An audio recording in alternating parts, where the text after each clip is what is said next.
Buenas, ¿cómo andan? Para complementar un poco la idea del último video sobre el conocimiento de Dios y la relación con Dios,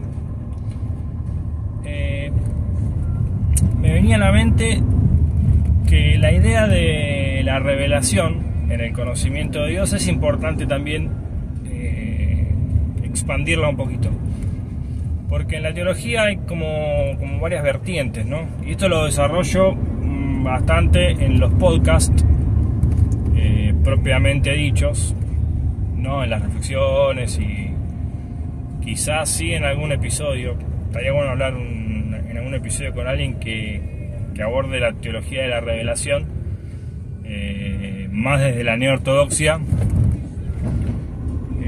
pero en particular desde por ahí la visión más de teólogos como Karl Rahner, ¿no? Que era católico, bueno, si no me acuerdo mal.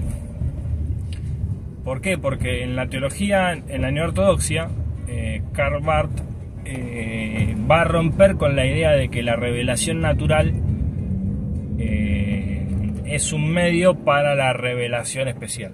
O sea, la revelación para Barth es Jesucristo y nada más. La palabra es un testimonio a esa revelación y es el medio por el cual accedo a la persona de Jesús. Infaliblemente, no. Limitadamente y parcialmente, sí. Suficientemente, sí. Entonces la revelación es Jesucristo, pero en una teología más a lo Tillich, más, me parece un poco más integral respecto del análisis de la realidad experimentable, va a dar cuenta que Jesús, si bien es la imagen de Dios y si bien es Dios encarnado en términos mitológicos, es decir, Dios encarnado en términos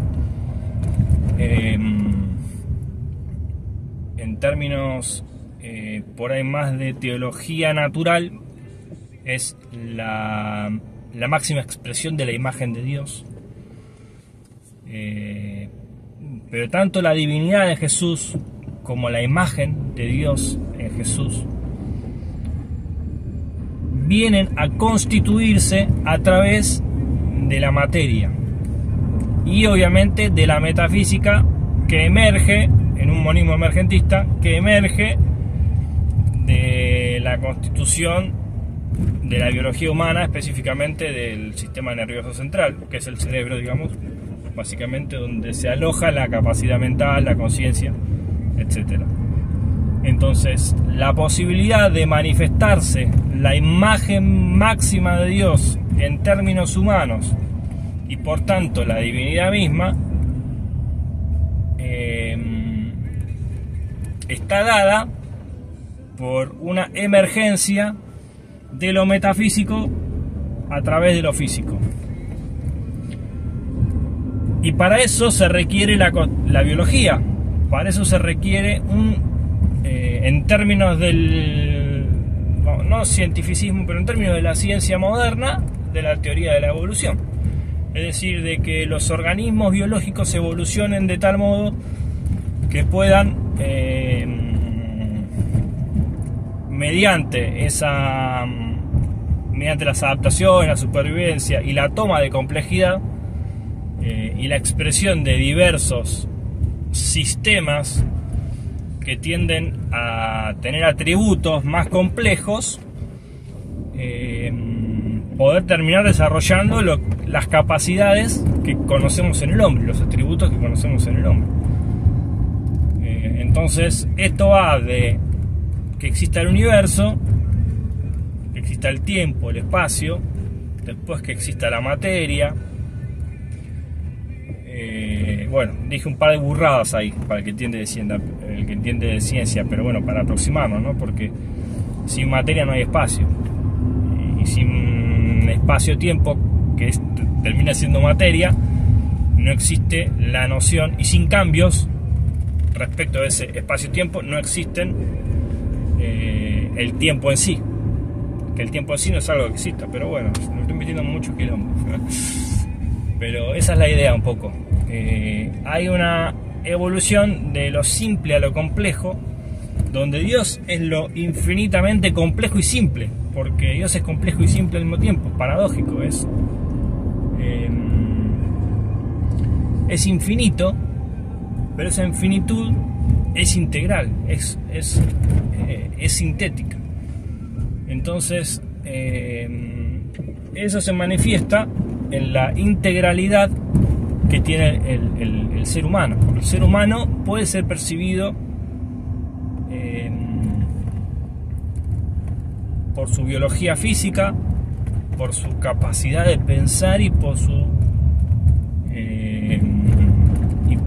digamos su espiritualidad, capacidad de pensar y de sentir, ¿no?, de las emociones, y su espíritu, por así decirlo, ¿no?, su capacidad de trascender, digamos, el plano de lo material y de lo racional. Obviamente lo puede hacer a través de esas dos cosas, pero vamos a decir que el ser humano está constituido de tres partes, por decirlo así. Y de la misma manera que Dios, en algún sentido, también puede ser, a raíz de nosotros, está constituido en tres partes, puede ser entendido por analogía como una trinidad, como un Dios trino, que no son tres partes, obviamente, ¿no? Pero digamos que la analogía del ente hace que el hombre proyecte su propia constitución en la constitución de Dios y perciba una naturaleza de Dios muy similar a como el hombre es. Ahora, para continuar la analogía de la Trinidad, el hombre tiene un centro de comando consciente, que es la cabeza, que es la mente, que es la conciencia, y eso manda todo. Pero la conciencia no controla, digamos, el flujo de sangre que recorre las venas, o no controla la cantidad de latidos del corazón, todas esas cosas. Aunque sí puede afectar, ¿no? Pero es como que el cuerpo tiene una autodeterminación propia que juega con la voluntad, con la conciencia. Entonces podemos decir también que la conciencia es un mando, como es el Padre, que el cuerpo podría ser otro mando, como es el Hijo, que se relaciona con el Padre, y el espíritu, que es la inconsciencia, lo inconsciente del hombre, se relaciona con la conciencia y con el cuerpo, obviamente, ¿no?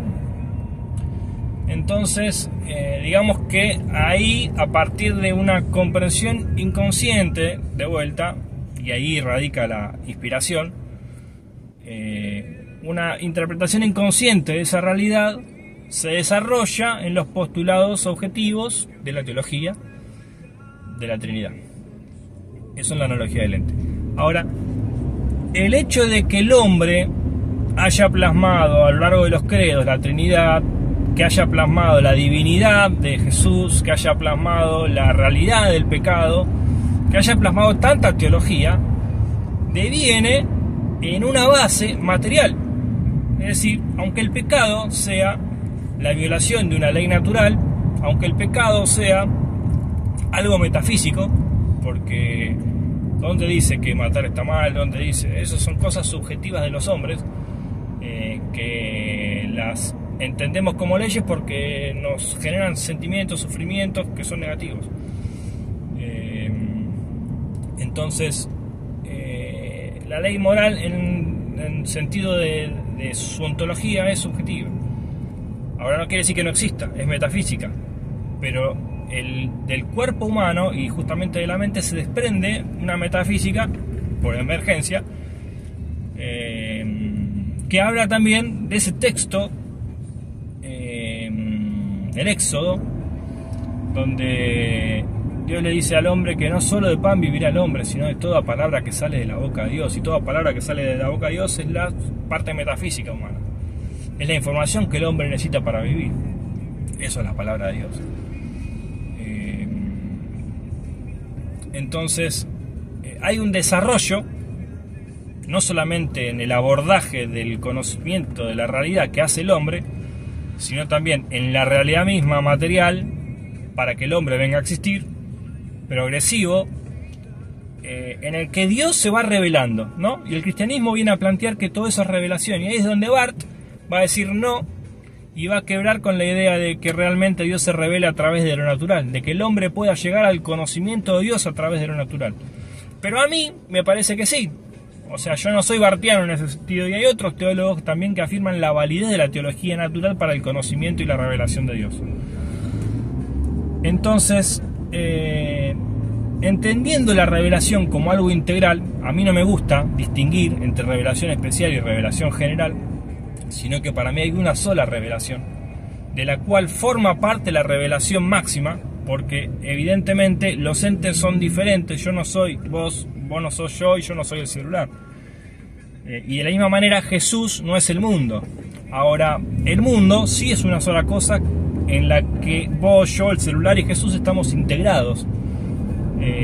Y en la que los cambios hacen que esos entes aparezcan y desaparezcan. Y lo que hace que la revelación en términos de maximidad, de expresión de la imagen de Dios, al estar en el pasado,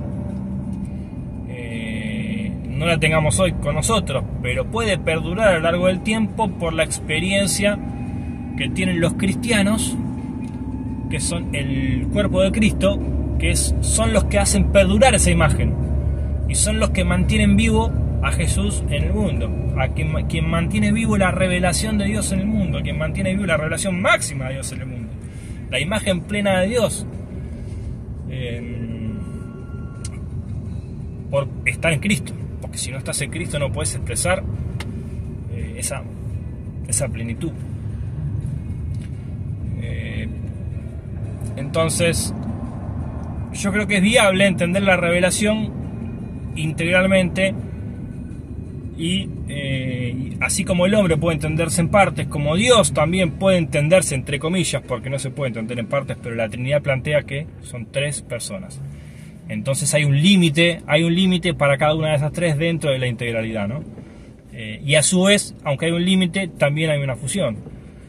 Entonces es un misterio que es incomprendido, incomprensible, aunque quizás nos enteremos algún día que no era una Trinidad, sino que era algo mucho más complejo.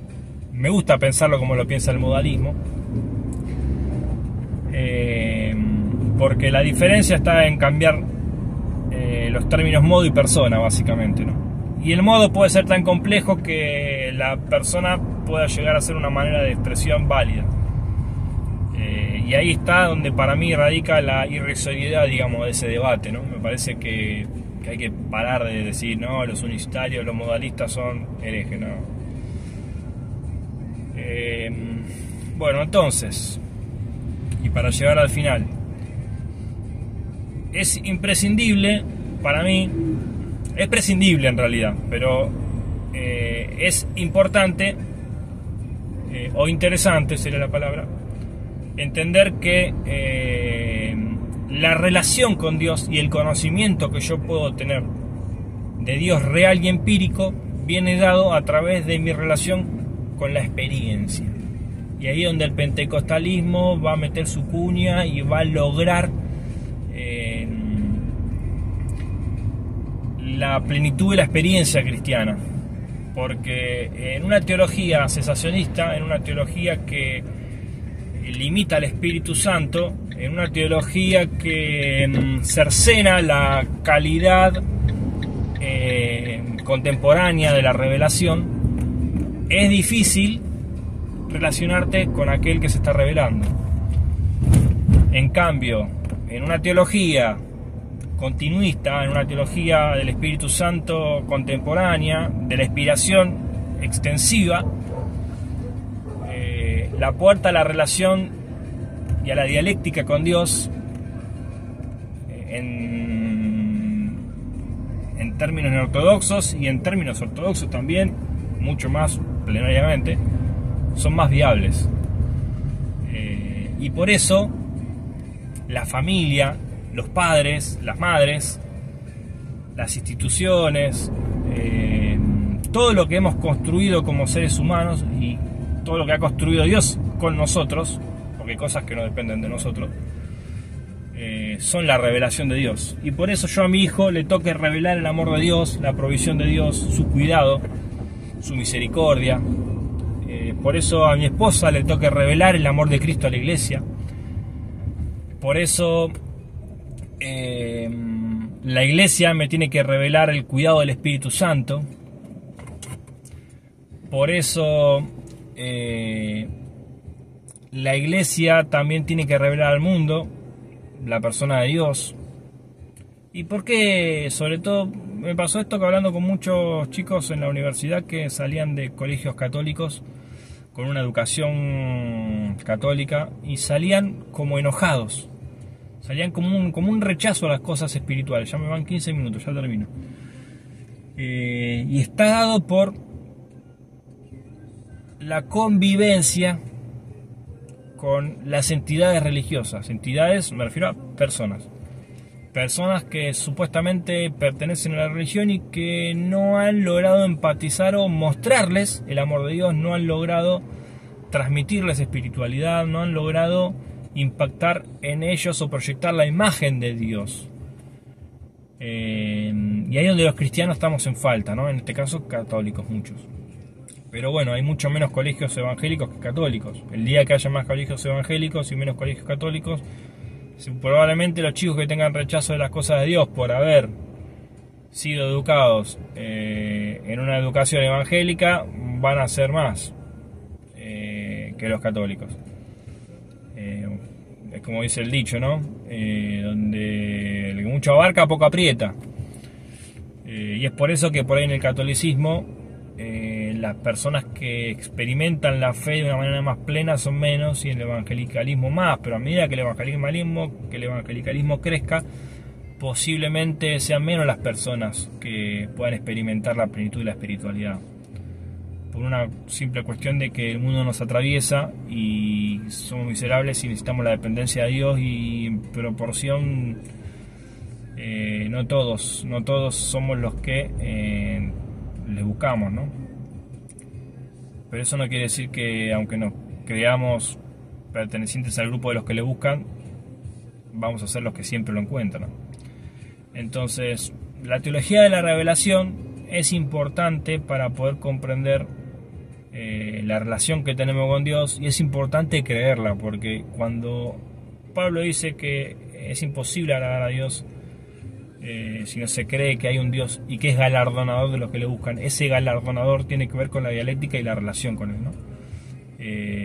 Y obviamente con la realidad de que Dios se expresa, aunque yo estoy muy cercano al deísmo cristiano, al deísmo en términos de que Dios no interviene en el mundo, de que Dios hizo un relojito de la naturaleza y que no necesita intervenirla ni siquiera para hacer los milagros, porque los milagros forman parte de esa realidad, que no son violaciones a las leyes naturales como muchos creen, ¿no? Pero bueno, que no son, que no creo que son, porque tampoco tengo que cerrarme a que tengo la verdad absoluta. Pero el punto es que es importante entender que todo lo que me pasa a mi alrededor es revelación de Dios, y esa es la clave para entender el cristianismo. Cada problema, cada injusticia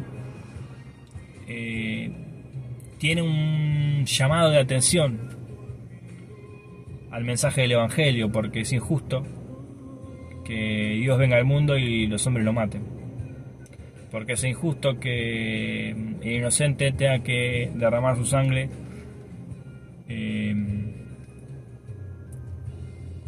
por hacer el bien.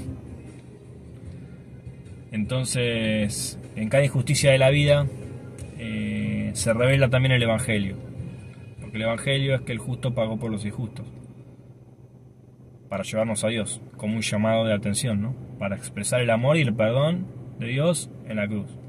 Entonces, bueno, un poco esa era la idea para complementar. Se me hizo más largo que el video anterior, pero esta parte sí es más teórica. Es todo lo que está detrás de esa experiencia inconsciente de creer que Dios existe, de creer que me puedo relacionar con Él, de que cada cosa que en la vida me pasa conlleva en sí la voz y la palabra de Dios, ¿no? Así que bueno, espero que también te pueda servir.